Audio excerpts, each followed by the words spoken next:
My concern is with the additional apartments and townhomes that are going up already inside Decatur and then annexing additional apartments.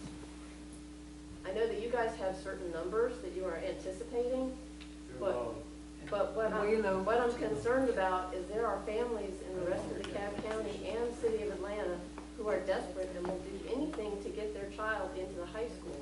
So my concern is that the numbers that you're looking at are not high enough. The studies we have do, as you say, take that into account. And what they do is they look at the number of bedrooms in the rental units. And I know, I've heard the stories, I've heard the anecdotal stories of a family with 5 kids in a 2-bedroom rental. But the numbers are based on what we have, based on the kids who are attending the school system, and they're the best that we have. We took a percentage of the types of apartment buildings that we have and the percentage of kids that live in them, and applied it to the new areas with all the new apartments that have that we are aware of so far. So we felt pretty good about the numbers, but it's just so hard to know. I think that yes, they will take advantage of it beyond those numbers. Just to put one, I'm very nervous about this too. I think everybody's very nervous about it. The consultant that the city and the school system hired jointly to try to figure out the numbers did at least do his very best to figure this out. In addition to a few times before where they were wrong. Hang on a second. Hang on. I really want to keep this very civil. And if someone's in the middle of a statement, if we could, because it's 5 o'clock. I mean, we could. I think there's enough interest here to keep going. In addition to doing the analysis by apartment unit and how many bedrooms and all the rest of it, they also applied an extra density factor, looking at how did the density in the existing apartment stock increase over the past 5 years when our schools really caught fire. And so they said, you know, back in the day when the schools were not such a draw, what was the density, and what is the density now? And used that and applied it to the apartments in the proposed annexation area to say how is that likely to change in the near term, just as a result of the draw the city schools of Decatur is. And that's not an entirely satisfying answer. And one thing to understand is that the apartments outside that we're going to annex are 3-bedroom apartments, at least a lot of them. We don't have those very much inside the city. So I think there's a lot of things we just don't know. But I do want you to at least feel that people are doing their best to look into it. Before we move on to the next question, let me interject that the existing planned construction in the city of Decatur over the next 5 years is in the study, and it applies the same types of assumptions about 1- and 2-bedroom and studio rentals versus. I don't know what those assumptions are. That's why I appreciate you sharing this with me, because I know when we were looking at the 235 units going up next to where I live, the city's assumption was that this would not impact the school system at all. They told us that at community meetings over and over again. And we know, and I know, as this woman just pointed out, that people are looking for apartments. They just need a 2-bedroom apartment, and that rent is cheaper, even if it's high, and it's in the city, it is high. It's cheaper than a private school. And so I hope they've done a number that's high enough to really be useful to you. I'm concerned about it because I'm very concerned about what that number might be. I'll go out on a limb and say I'm fairly confident that this is, for me, I look at the balance of the tax digest and the students, and if you look at a property like the Artisan and the tax digest contribution and the number of students, it comes out ahead. So it's a smart building. For comes a lot out of the ahead. condos. All right, just want to point out that there isn't a whole lot of time left. You're going to leave out of here with more questions than you came in with. That was the idea of this. And you know, again, these are very approachable people. They would love to talk to you. We will continue, but it is beyond 5 o'clock. It was my sincere hope to really get in and get out of here. Just so you know. So that's where we're headed. But Pierre, do you want to have a question? Yeah, Me? Mark. Oh, sorry. Mark. Sorry. Yeah, that's good. You know, I'm thanks to all of you for showing up, and Commissioner Gannon for not intending to show up, but being willing to step up when the opportunity calls for it. You know, I'm curious. I've been in this community for 15 years, and as all of you have pointed out, this is not a new discussion. This discussion has been going on since I moved here in 1999. And it seems to me, we talk about, I've heard concerns, but about what we don't know. But it seems to me that we do know quite a bit. First, I believe it's highly implausible, if not impossible, that there would be any annexation map that doesn't come with students. So, maybe we can just assume that that's going to happen. The question is how many students? We know for a fact that based on 2013 figures, the local share, which is all of us sitting in this room who own property, is $8,000 per student. That's 2013. We tax at a rate of 20.5 mils, and we assess at 50%, right? So to get $8,000 out of that situation, your home has to be valued at $700,000, and only one student attending the school. So we know this. So let's say it's 100 students. All right, if it's 700 students, that's 5.6 million in operating costs and 21 million in capital costs. And the distinction between operating and capital is one is one-time and one is recurring.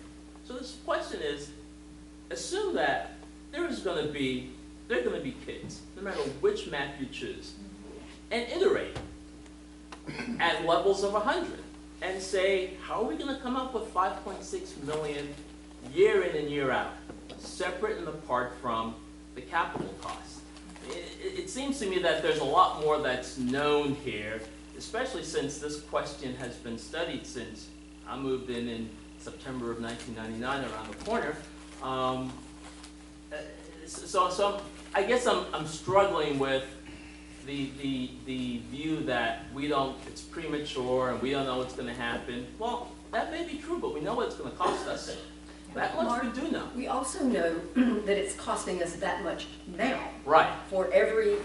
And as our population has shifted from being maybe, I don't know the exact number, 30 to 35% of homeowners having school-age children to significantly higher than that, and even with new residents, it's costing $700,000 and up. If they're bringing in more than one child, the school is losing money. Right. If that has gone from a $250,000 house with no children to an $800,000 house with 3 children. And so we also know that piece of the pie in terms of school dollars. So I think, And you know it's going to continue, right? and we know it's going to continue, so what do we do to come up with the funding? In 2013, all of the single-family certificates of occupancy that were issued by the city building department were for a previously elderly family.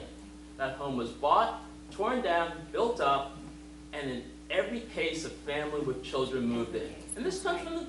We're in a pickle. There's no other way to look at it. I guess my point is, it seems that we know a lot more than you may be willing to share at this point, and for certain we know what it's going to cost. So pick your worst case, pick your best case, but there is no map that is going to be put upon us or that we would advance that's not going to come with kids. Mark, one of the numbers that surprised me when our demographer gave us the information, well, what didn't surprise me is that I'm getting older every year. You and me both. It's a good thing. So when a senior citizen moves out, every year there's another batch of senior citizens. And what the demographer showed us was that over the last 10, I don't remember how many years it went back, the proportion of senior citizen homeowners has not significantly changed, which was very surprising to me, because there's an assumption in the city that the senior citizens are being run out and people are popping the tops and raising the houses and building McMansions. And our senior tax exemptions have increased every year.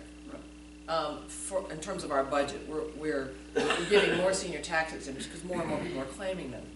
So I was surprised as well when he came up with that figure, but it's right here. And it used to be a couple of years ago, we said every 5th house has 1.5 kids. And now I think in our numbers we're talking about something like 0.5 children per house. And we're estimating that within 5 to 10 years, it might be closer to 0.7. So we do have a real issue. With the $800,000, $700,000 home, it's important to remember you only need one of those for every, you're going to have 2 houses per kid in our current ratio. So it's really not $700,000 to $800,000 right now. It's probably closer to, although I'm going to qualify that, I'm going to backtrack and say, if every newly constructed or renovated house would bring in a family, if everywhere we annex flips very quickly and is predominantly families with kids, then the math is very difficult. Yeah, that's what happens. 6 homes built on my street, starting at 650,000, 2 kids every house. Every time. My question would be, if we go to a 1,800, 2,000 student high school, I mean, just the simple logistics are going to change the character of the school. I know we'll try damn hard to have the same feeling that it has now, but it will be different. In the back of my mind, I wonder if that will have some effect and drive or decrease the desire of somebody to actually put their student in there. And another big elephant in the room is the issue with the DeKalb County school system. I mean, they had a stellar school system 15 years ago. I mean, it was Everybody in DeKalb County is talking about where you're going to send your kids. Right. That is a discussion. So if, Anytime you know, talk to I anybody, wonder if the we're county can get its act together, and as, you know, Kathy said, I mean, Decatur can't exist as an island. I mean, we're all surrounded by the county, and, you know, we'll sink or swim the way the county goes. And the issues with the county at both the county level and the school level are really impacting what's happening to us. If any of that changes, that will have some effect. And also, I wonder how many people are going to want to move into the city and pay high taxes and send their kids to 2,000 student high school. In the fall issue of Atlanta relocation, there were 10 school systems in 10 communities referenced in Metro Atlanta for good schools. And we were amongst the 10, so that. But there's a lag in that information, so they realize we no longer have a... Yeah, We're gonna take 2 more questions, and then we're just gonna have to shut it down. And again, you know, granted, we're not gonna answer everything, but reply shortly to, and this touches on both the point raised there and Eric's point previously, and I'm sorry, I will. At the middle school, as the middle school has grown, we went from having a blue team and a gold team to a blue team, a gold team, and a silver team. And so we've been able to create smaller communities within the school. And that's one thing that leaders can do to help organize and maintain that community feel. But I think the phenomenal thing about Decatur is the quality of our teachers. And as long as we are able to attract and retain high-quality instructors who are willing to reach out and make those connections with the kids, then we're going to be okay. So I think we can be a high school of 2,000 plus students and still do a really good job at it. go ahead. I would like to say it's a good pickle. But that's not my question. But I mean, would you rather be in these counties that are losing people and have no tax base? I mean, just think about it. You've got a tax base. But I'm just commenting on that. I'd also, as an additional comment, I support annexation because of the problem of the commercial. We have, everything's nonprofit in the city of Decatur. We have no commercial base. But I have a question because Kathy Gannon brought it up. Is I would like to have an idea about the politics of the thing, of what are the outerlying communities? Are they wanting to stay out of the city of Decatur? In other words, is this all for naught because they're all against it? Have we done any surveys? And a second part of that, after they stripped our little ribbons of Decatur, does that mean, you know, given the politics of the state of Georgia versus Decatur, that would we get any support at all at the state level? Just sort of the background. I support annexation. I think it's essential. We can make a good high school, whatever the size, we can make it do. I would have loved my kids to have had the same number of AP classes that Lakeside had. They got so few opportunities because it was so small. Whereas at Lakeside, my nephew had a lot of options. So I mean, there are a lot of benefits also to a high school that can make more opportunities. So don't look at it from a negative only. But I do have a question about, is this all for naught? We go through this whole process, but we're now stripped, and how does the outer county that would be annexed feel? And how do the politicians feel about giving Decatur anything? Good question. $100,000 question right there. That is the question. That's the question of the hour, how the politicians feel, because it's your state level politicians that ultimately make the decision to allow people to vote or not. As I go around the county, obviously it's a huge issue on everybody's mind, not just annexation, but cityhood everywhere, north, central, and south. And there's a very large silent majority out there that does not want any of it. They would like to keep it relatively the same. We recognize that annexation and even new cities is, it's out there, so we have to deal with it.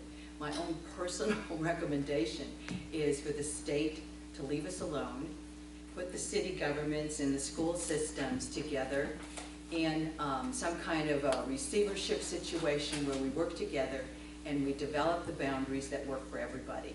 But that's not going to happen. People just look at me, you know. And nobody wants to do it in a big picture way. Instead, we're just going to cut ourselves, nick ourselves to death, one little piece at a time.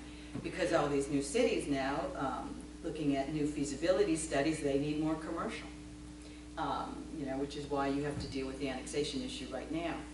There's new cities in the south, too, and they need commercial, so they're going to have to come up this way. So it's just a really ridiculous situation unless we do it all at the same time. And with the school system in the room and with our state legislators sitting in the background, waiting until we figure it out. And I think we could do that, but no one wants to give up their power or their little piece of the pie. So it's very hard to get that kind of discussion going. But for the most part, the people that I represent throughout the half of DeKalb County do not want to go into a city. They want their own, but they do want neighborhoods, and they do want their neighborhood schools. So if, for this Medlock group, they used to have a neighborhood school, and they got absorbed into the big picture because of the redistricting and how all that works. You all know better than I do. And if they don't want their neighborhood commercial taken away, their school was taken away, and then they're just left as an island. So it's very unsettling for many of your neighbors. So if a vote were taken, you said we can't vote. Right. Are you saying a lot of them would vote against it? Well, we don't get to vote on it either, until if you get a referendum, if you do referendum, I don't know how you. It's the people in You're the looking area at to it. be annexed. Yeah. Yeah. And we don't really know. We don't Yeah. know. I mean, we don't know. But one thing that makes Decatur very unique, as opposed to the other places that are forming cities or proposed cityhood or other annexations, is we have our own school system. Right. And that's very unique in DeKalb County. Nobody else, everybody else is DeKalb County schools. And so, and funding that, regardless of, how we slice the numbers and all, is one of the things that, we're all up here looking at and talking about. Although the next move will be to amend the Constitution so that all these cities can have independent school systems. Yeah, they're fighting hard to have that happen. And that will be a disaster. I mean, that'll just be a disaster. All right, one more question from the audience, and we'll head over and eat some cookies in the fellowship hall.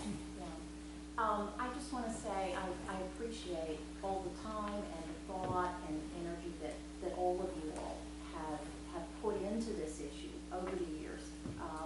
I've been in Decatur since '89. I was lucky enough to have a child that could go through the school systems, and it was one of the best things that I think happened. And I credit our school systems for helping our property values, all of those kinds of things. I would encourage you all to not be frightened by the short-term consequences, but to continue, as Decatur has, to take the long-term approach.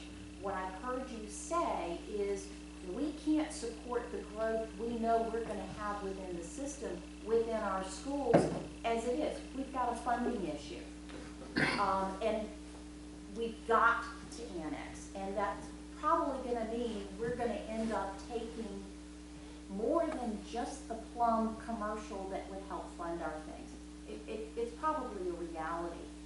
I think We are an incredibly creative group. You all can come up with solutions that will help do that. We've been thinking about this for 10, 15 years. We've been talking about needing to annex, and we know we're growing. And I would just encourage you to bear through the short-term pain. We're going to go through pain. It's part of growth, it's part of change. But to continue to have that vision and know that we're this wonderful island in the middle of Atlanta that everybody looks to and is proud of and to be part of. And it's because of the kind of effort and commitment that you all put in, and we can do it.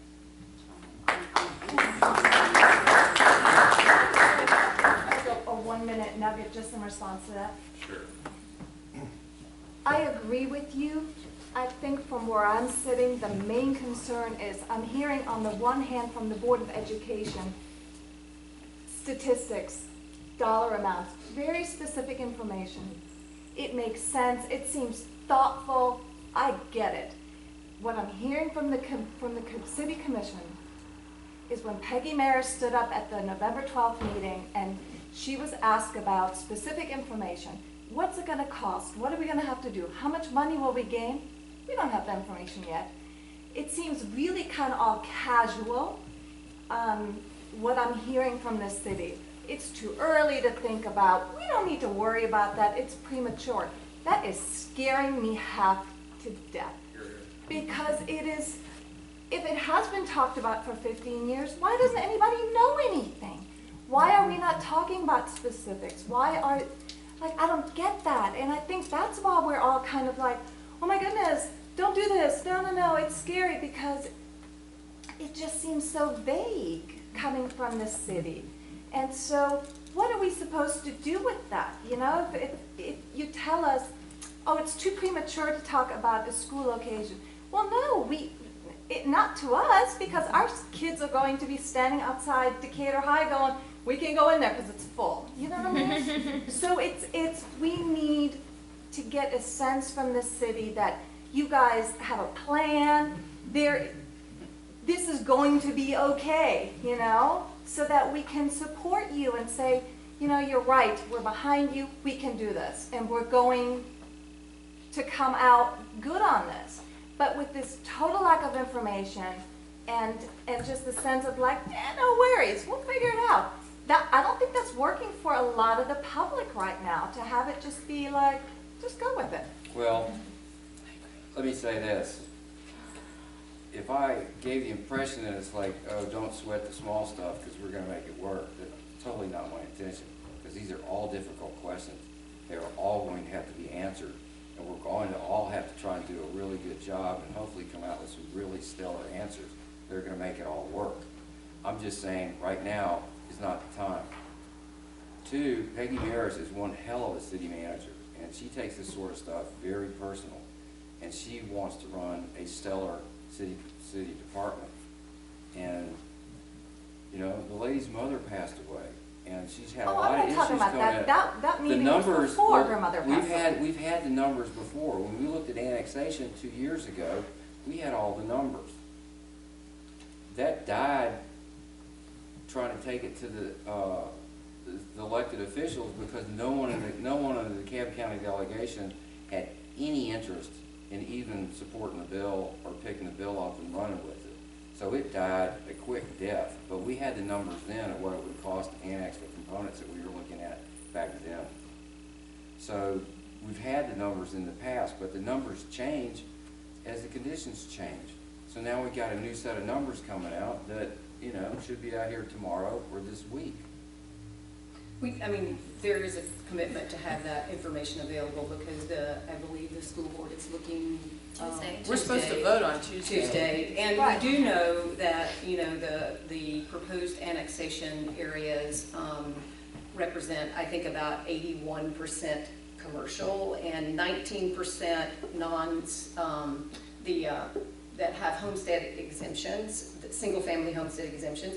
We know that some of that commercial is going to include it does include apartments, and so, but you know, drilling that down has, I think, taken more time. And also, you know, we can look at what current kinds of revenues are, we also have to depend on, you know, information from kind of outside, just the city information the school is looking at their projected numbers, knowing on what it costs to like educate children and how many children are coming in. When we're looking at revenues and revenue projections, we are having to get that information from some outside entities to find out, you know, how much do these commercial areas bring in now, and that also, we don't know, we know that there will be a projected increase. We will have to kind of estimate what that projected increase might be. It has not been in any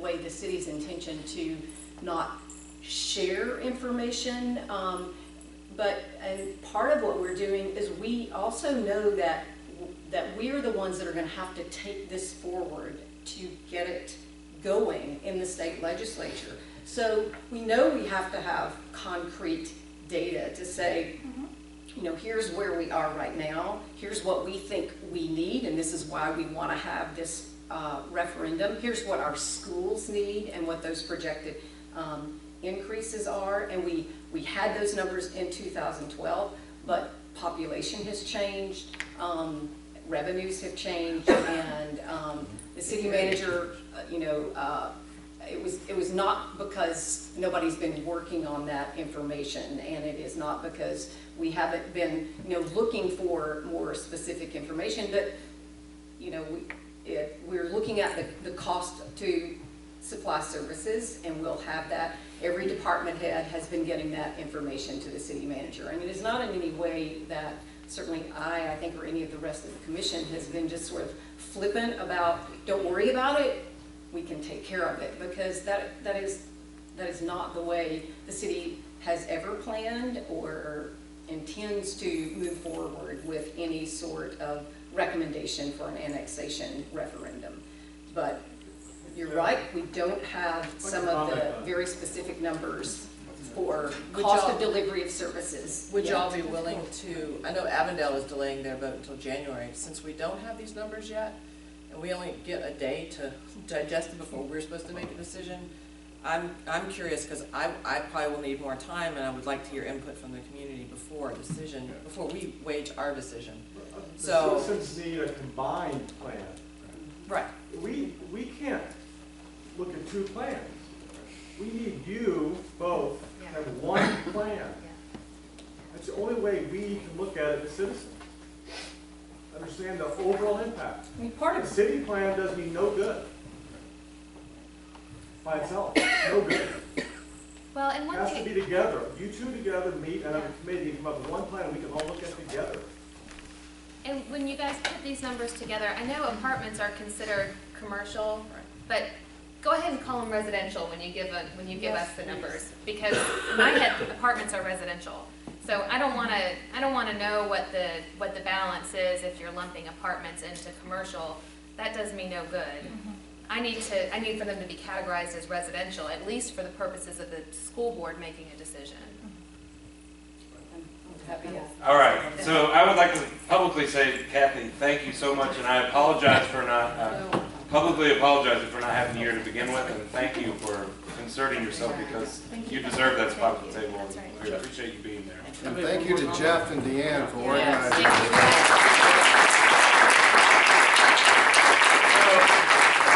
Thank you. It was our pleasure. There's much more to be said. Let's say it. There are cookies and drinks in the fellowship hall, which you actually have to go outside through the church office, down the hall, and there's restrooms in that over there as well.